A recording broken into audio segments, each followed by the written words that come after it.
All right, welcome everybody. This is our fifth interview, I think, for this semester. And we have Mr. Jake Downing, who teaches at the intermediate school with me. Well, in the other building than me, but I get his kids in 8th grade. And so, Jake, if you could tell us a little bit about how did you decide to become a teacher? And how did you get into the current position you are in at the intermediate building? Well, thanks for having me. I'm excited. This will be fun. My name's Jake Downing. This is my 20th year of teaching, shockingly. 20 years ago, when I was leaving high school and trying to figure out leaving college, I wasn't sure out of high school exactly what I wanted to do. And with family members that were teachers. So there was, some things that I got to see in person that looked interesting. I had some really great mentors in high school as teachers that meant a lot to me. And I knew that would be, something I would want to choose in the professional world to be, a mentor as, I was mentored to. In college, I worked at a couple different summer camps, and I just loved the relationship building that I got to do in camps. And I was involved with a couple of organizations. I went to Grand Valley. There were on-campus things that I really enjoyed working with other students in that kind of a setting. I was an RA, and I ran the alternative spring break program for a couple of years at the college while I was there. And teaching lends itself to not just being a mentor, but being really creative too, I think. And that's something that I like. I like to kind of go my own way when I'm allowed to or when I can. So teaching kind of found me, and I've continued on. I've loved it so much that this is year 20, and I'm just as excited. How did you end up at the intermediate building? Have you taught any other grades? Oh, yeah. Geez. Over those 20 years, I've taught tons of different things. I started right out of college in a charter school, which was nothing like I had ever experienced. Even a public school. I went to private school, Catholic school, and K-12. So I had that experience behind me. And when I got that job right out of college, I took what was available and was grateful and lucky to have that.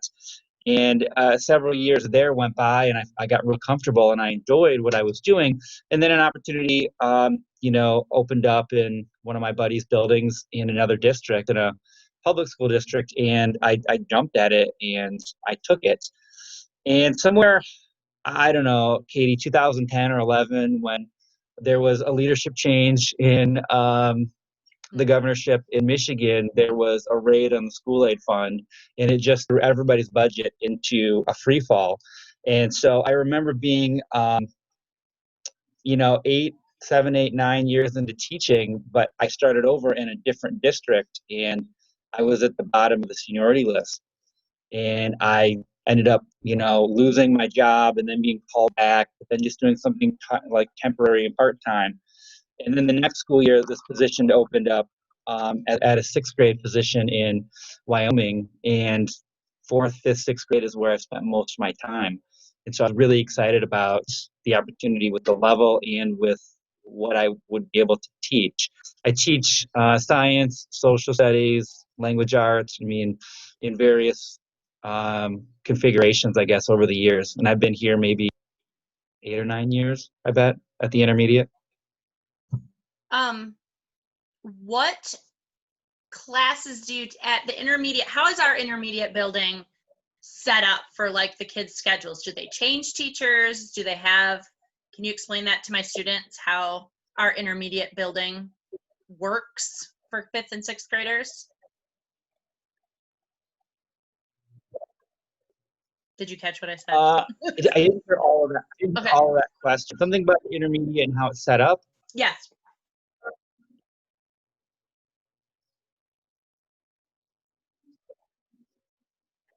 Yeah. Like how it's organized, how it's managed, or Yeah. Well, like, how the do the audio is kind of kids? breaking up from your end? I'm not sure. Ah, nuts. Here, I'll put it in the chat. There.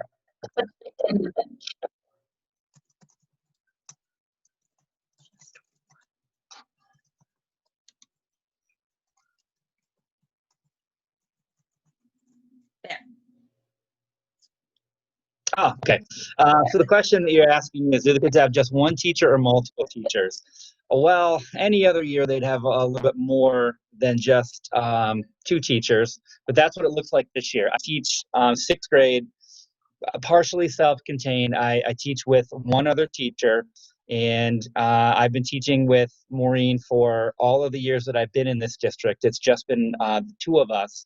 A couple of those years we've had a third teacher, and we'll rotate through that schedule. So students will get their specialist classes from another teacher, but for the better part of the day, they are with either Maureen or with me. And then, I mean, this year is a true exception. I mean, they're kind of bolted to their desk, unfortunately, and we're in our room a lot. So the community building this year has been pretty good in because we've had lots of opportunities to get to know each other. But that's our building. It doesn't look like a middle school. I mean, it's big like a middle school, and the kids have there are many students, 600 kids in this building, and they have lockers, and it winds, and it's big like a middle school. But there aren't, bells that send kids from class to class every 40 or 50 odd minutes. So it looks more like a K4 building, 4, 5, 6 maybe. Okay. Let's see.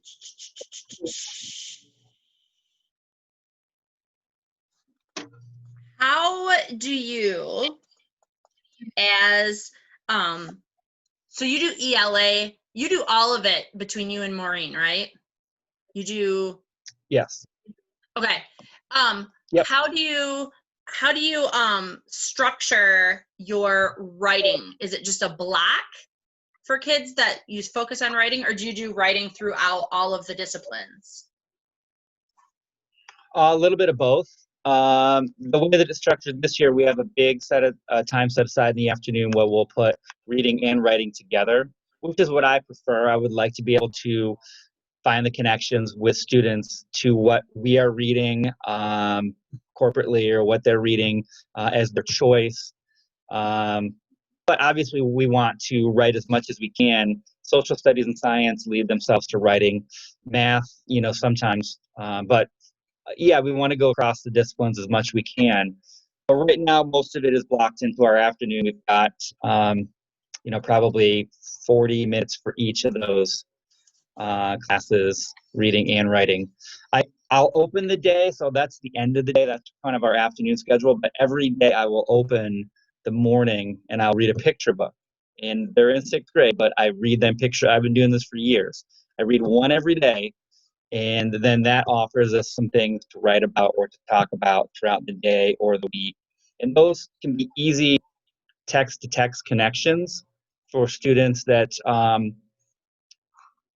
are challenged to read or have things that are obstacles for them to writing or to reading, to be able to have them have read 180 books, and me reading it to them is still reading. I mean, there's all kinds of things that tangents I'm trying not to get down here, Katie, with some of my philosophies of reading or writing. But that offers us a really great jumping off point for any kind of conferences as readers or writers to come back to a short book that I might read each day. Do you then, and I think I know the answer to this, but do you utilize mentor texts then when you're teaching a kind of writing?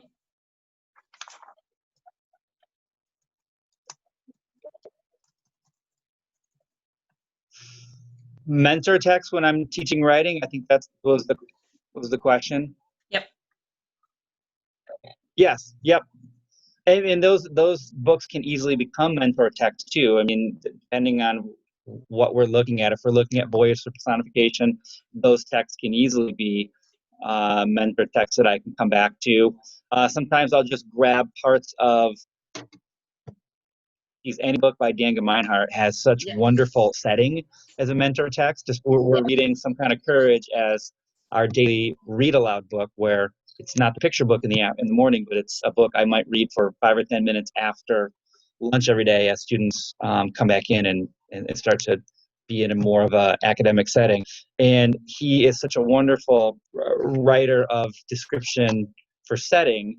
I mean, that's almost another character in that book, is just the element of where, when, how, and things that are around. So I'll grab mentor texts from picture books, from just excerpts that I'll take from books that I've read or that I know students have read, or I'll get mentor texts that look more like, formatted pieces of writing, where we're working on compare and contrast right now. So we've looked at different mentor texts. I was wondering if I had any laying around where we can then backtrack from a good piece of writing. Even if it's kind of a crummy piece of writing, we can backtrack into a variety of different thinking maps, or we can break down that text for the good things that writers do, or the good things that writers might miss to do. Yeah. What do you find that students tend to struggle with in writing the most?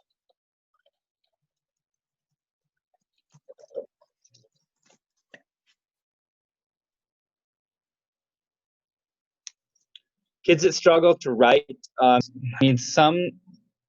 feel like two very big struggles are just beginning, and how can I help students to just get themselves into a spot where they can get into some piece of writing, because writing can be like no other subject. It's something that you can do in conversation so easily, but when you have to put that pencil on paper, they just get so jumbled up that they don't even know where to begin. So I think building some small pieces of writing stamina to help students to know that that finished piece of work does not begin and end in one period. So we do a lot of quick writes in my classroom, where I might give them 6 minutes in 6th grade and I ask them to write the whole time. And it might be a ridiculous topic like, would you rather have blue teeth or blue hair? Or more serious topics about, who they are and who they want to be, and taking some of those first ideas and just putting them in to text. And I will tell my students that, especially in these quick writing sessions, that those first couple of minutes to write we're not worried about punctuation, we're not worried about capitalization and spelling and things like that. That's all stuff that can be handled later. And those are things that I can conference with them on too. Sometimes kids just don't know how to start, even like with maybe a longer piece of writing. So I'll give them different ideas to start in the middle of what's happened, even though it seems really confusing to the reader, but just getting them to recognize that they can begin that piece of writing wherever their mind is taking them, and then we can work off of that. But pulling that information, pulling that out of students can be real painstaking for a lot of writers. Yeah. Do you use writing notebooks at all? Yeah, I have. Yeah, here. Can I walk away from the table and grab one? Yep. Yeah, absolutely.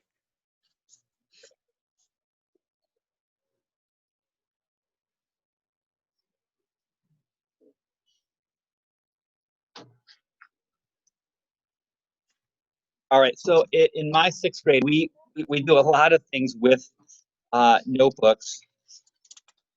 I have a reader's and a writer's notebook. Here's a reading notebook where students are keeping track of what they've read or what they've abandoned, and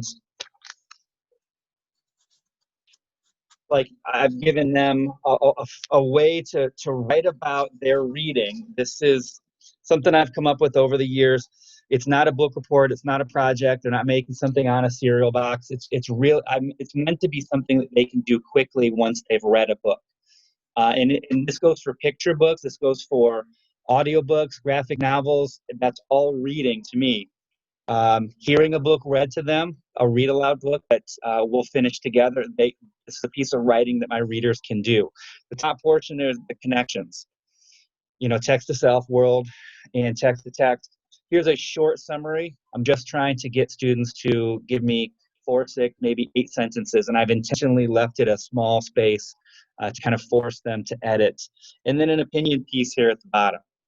So this is one example of what I would have students do as a response to a text. I don't do reading logs. I don't believe in that. But I give them lots of opportunities to read in class, and I want them to be reading at home, and I can tell if they're reading at home or if they're not reading at home just by having conversations with them. A writer's notebook. We do a lot of things out of the table of contents so that they can keep track. We do 3 sections. This first kind of open section, this green section, are all of our quick writes, so we're going to save some space for that. That'll be something daily just for a few minutes. This middle section I call my big writes. So these are the things that maybe the district wants us to cover, compare and contrast, narrative, writing to inform, the things that would be a rubric, I guess, scored. And then the last section are just any mini lessons that we'll get to along the way. And this could be things that I pull out from meeting with kids, just noticing things that come up along the way as needs of my writers. I'll do a lot of cut and paste, and we do a lot of gluing in this. We don't waste time cutting things that I can get for them. Here's sort of we're doing compare and contrast. So we took 2 different trees, and there are facts that we found together, and we've placed them into different thinking maps. Here's a mentor text. So here's a full-length 4-paragraph short essay, and then this is what we're gonna do this week. We're gonna color code the different sections. Here's a little writer's checklist of what we'll do here. We're gonna take that same exact text over here, and then this is the rubric that students would use to score themselves. So we'll look for the challenges and the successes in that text. Lots of sentence starters, and we'll work with these. This is a whole mini lesson that I can do. That's something I can do in whiteboards. I can do this, like if I put this in a Pear Deck slideshow, kids can come up with their own sentences quick. That's exit ticket stuff. We're going to talk about revisions and editing, how they're different. You're a writer, you know these things. Proofreading symbols. This is like hieroglyphics to these kids right now. They have no idea what I'm talking about. So I'm teaching them a new language this year for some of them. That's a little bit. That's a little bit of our pandemic school writer's notebook. Look different. It's got different iterations over the year, but that's a little bit of what we're doing this year. I love that. Love it. In fact, I'm totally going to be emailing you for copies of things. Yep, no problem. Let's see.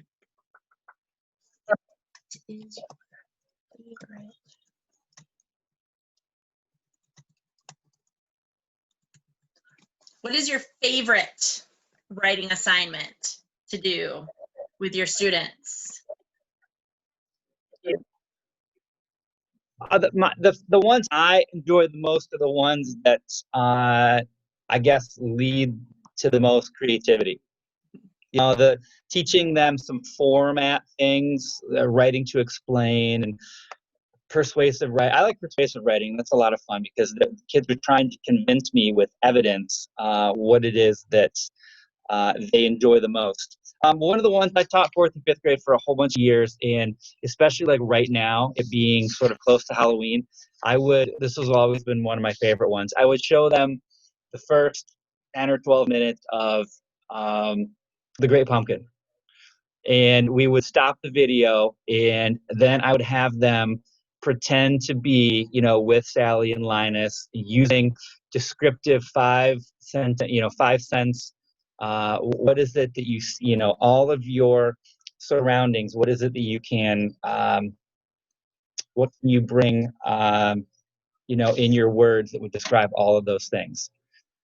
That's a fun one. That's a good fall one that we've done, that I haven't done in years. Maybe we'll come back to that one this year. That's cool. That's fun. I know you do your mock book awards, so I have to ask you to talk about your mock book awards. Yeah, I have another notebook for that too.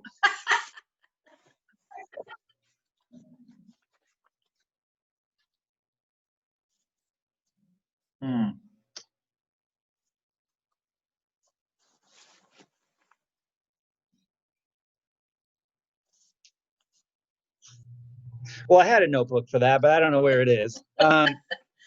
So, with the exception of this year, because it's just so complicated with so many moving pieces to have kids after school, because that was always, we did a mock Newberry Club the last several years, where around this time, so maybe late September into August, I work with some other 5th and 6th grade teachers. We identify some students that we think would enjoy this, and I don't take any Lexiles or any DRAs or anything to know where these readers are. I just want kids that want to read some books.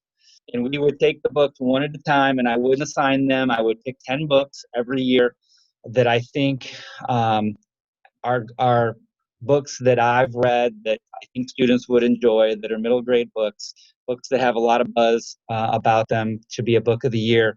And then we just start the conversation. So every Wednesday after school, I had a group anywhere from 10 to 20 kids some years that would want to just sit and talk and read and share their connections, share their wonderings about books. It's an opportunity for students to see books as, doors and windows and sliding doors and all those different, views into something that I've never experienced before, something that is a mirror for me, that it's a book that I can see myself in. Like New Kid. New Kid won last year. It's the very first graphic novel to ever win in 100 years.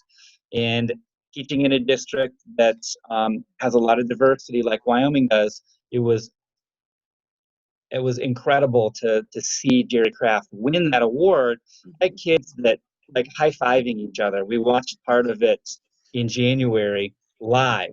I don't know where it was, Chicago or Seattle this year. I can't remember where it was, but it was somewhere around the middle of the school day, and we watched a little bit of the awards. Certainly that the announcement of Newberry too. And so this would be a process of 6 to 8 weeks. Every week after school, 1 day a week, we would talk about our lives as readers and the connections we have to these stories, or the ways that we are finding new, entrance into new worlds and different places. And then just before, so the Friday before the Monday that the book awards are announced every year, we would have a like a formal book review.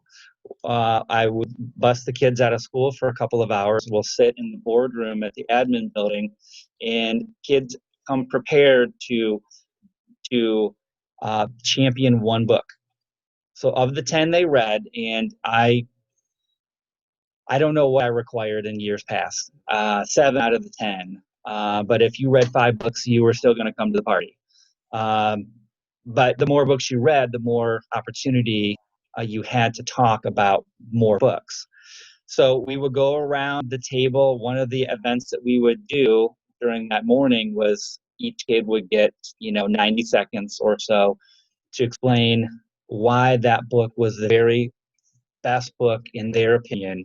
And we use the same kind of criteria. I'll get you some copies if you want to push those out to your students too, of how we scored the books. But most of that morning was not, well, this book scored, the highest on my rating system. It was really, this book meant the most to me. So then we would vote for that particular book. And, those books, we'd have, a winner that we had picked out, maybe a medal book, second or maybe a third place book. Last year, the year before, Lindsay Stoddard, who wrote, Brave Like That, Just Like Jackie, Right as Rain, she did like a 30-second cameo where she spoke to my students, and it wasn't hard to get Lindsay to do this. I've never really met her in real life, but I've, spoken to her, whatever, via a text and message. Deanga Meinhardt has done that for me too. And the kids loved it. I didn't tell them, but we did prepackaged, little 30-second, 60-second videos. Some of my friends that have done this in other districts will do a Zoom or a Skype in with one of the authors that might have a book that year, or just one author, to talk about the process that authors go through to pull a book together. And then, we'll vote, and we'll have a book that we consider to be maybe our top 1, 2, or 3 books. And then the next Monday, those announcements come out. And one year we even took it, and probably ran another 4 or 5 weeks after that, because I think it was Changing Gears. Mercy Suarez, Yes. Meg Medina's book won, and we didn't have it on our list. And kids were a little mad at me and were disappointed, like, hey, you didn't even put this on the list. What, like, come on, man. So I talked to some people in the district, and they bought us, I don't know, a dozen copies, and then we did that as a book study beyond what we had, I guess, kind of all signed up for through the fall. But that's one of my favorite things to do. We're not doing it this year, which is heartbreaking, and I don't really know any of my other buddies in other districts that are still doing it this year. It's a little too complicated and not quite safe enough. Yeah. Project Lit is on hold too because of that. Let's see. You keep answering all the questions. Sorry. What about our district is really good at connecting with our students. So what do you do to build relationships with students?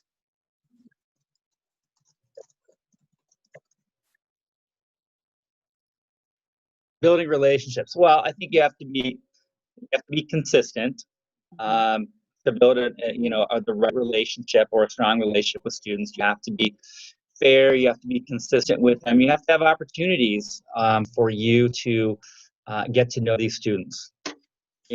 Conferences as reading writers can allow for these little behind the scenes moments. You get to know your students just a little bit better. I think making yourself available. You're not going, to extreme lengths to, put yourself into, a spot where you just don't get any time in the day to get a break. But building in times when you can connect with students in things that are not academic. I find out some kid likes soccer, and I'm going to talk to them about soccer. Or if they like basketball, I'm going to bring it up in a discussion or as an example, even though I don't know a whole lot about basketball. But I know about hockey, and I can talk about that for a couple of the kids in the back row. But finding things that kids are genuinely interested in.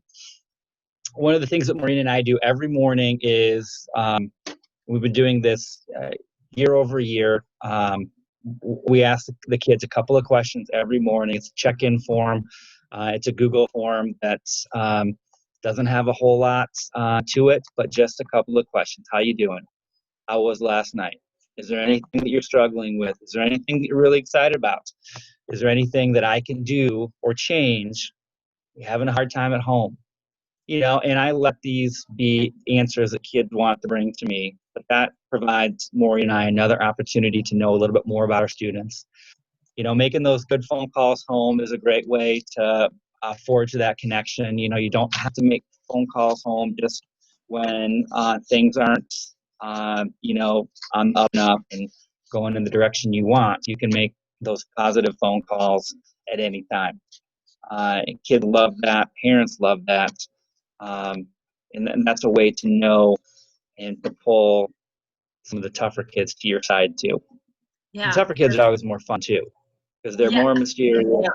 There's more layers and levels to that, and I can't pretend to understand what some of the struggles are for students. I don't have a lot of background knowledge, you know, as a kid growing up with some of the really tough and complicated, you know, issues that are just society things that are not easy fixes. But knowing a little bit more about kids by making yourself available and asking those questions and letting there be time and space to know about that, I think is a great way to connect. Speaking of that, how do you separate work and home? Because it's hard.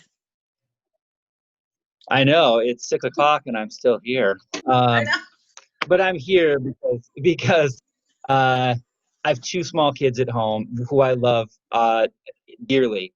But I know that me in front of a camera at 5:30 would just be a gong show. And I didn't trust the internet at my house to do this right. You have to create boundaries. You know, this is a wonderful profession to get into, but it can eat you up just like any other career.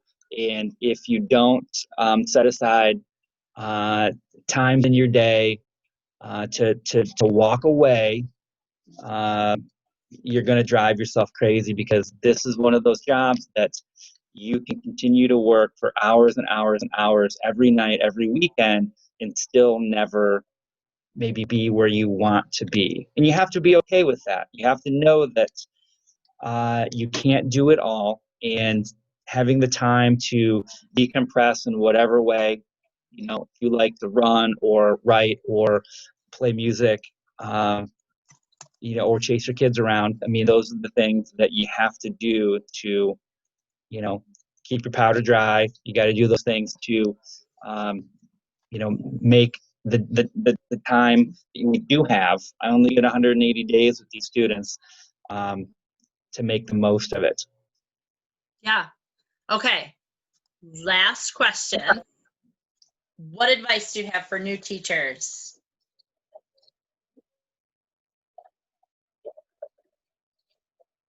Oh, geez, we could have done this whole time on just that. Um, Besides setting boundaries are very important. Uh, knowing when to say enough is enough and I need to go home, I need to do something else.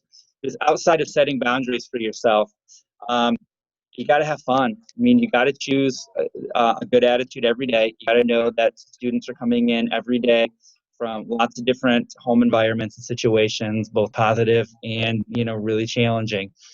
Not taking some things too personally.